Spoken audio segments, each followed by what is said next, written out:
Your voice, your vote, a familiar battleground in the race for Pima County Sheriff. 9 News Side's Taja Davis profiles incumbent Mark Napier and the previous sheriff, Chris Nanos, as they run for that top job again.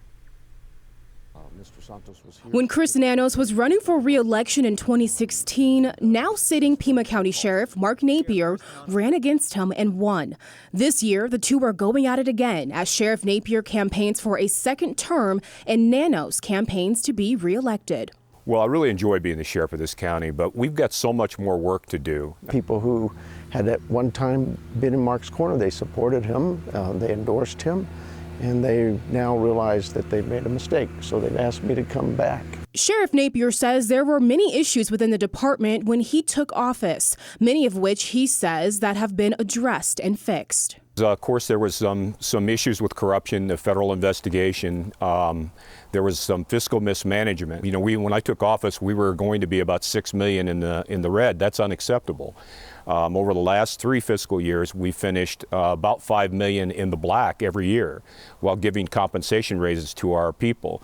So I think that the people of this county saw the need for change at the Sheriff's Department, and that's what I was elected to bring about. Nanos says he's been cleared from those investigations.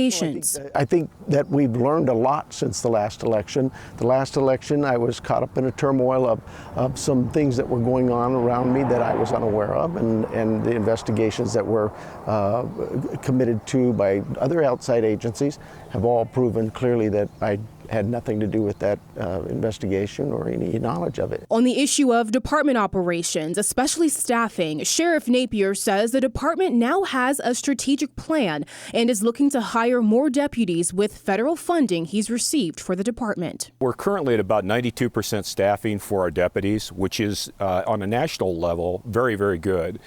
We just got federal funding to hire 10 additional deputies under COPS funding, and those will be deployed out at the Robles Junction, the new district that we're putting out there to better serve the western part of Pima County. He says in corrections, the county is at 96% staffing, saying PCSD has competitive entry-level salaries and better resources to recruit more officers.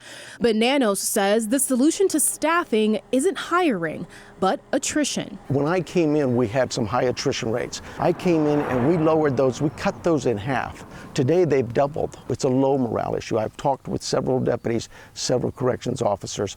The morale is low, and they need to just be treated with respect and give them the dignity that they deserve. With fostering more community trust within Pima County, Nanos is ready to put more work into community engagement and police reform. I think it's gone on nationally that there's a real need for police reform. Black Lives Matters has given us an opportunity to really do some things and just rethink the way we do our policing. I've always believed that we could do things better if we just look at what it is we do, take a look at our jails. I put a number of initiatives together 4 years ago that today have proven to be quite successful. Unfortunately, those were eliminated, and I think we can get back to it and find real reform. The work Sheriff Napier wishes to continue into a possible second term is making sure that his department embraces reform as well. We need to look at the population of the jail and work with system stakeholders to reduce the population. We still have the COVID crisis out there. We now have a racial profiling policy. When I took office, we didn't even have one. We're tracking our interactions with Border Patrol more effectively than we ever have in order to restore community trust. So we're moving in the right direction.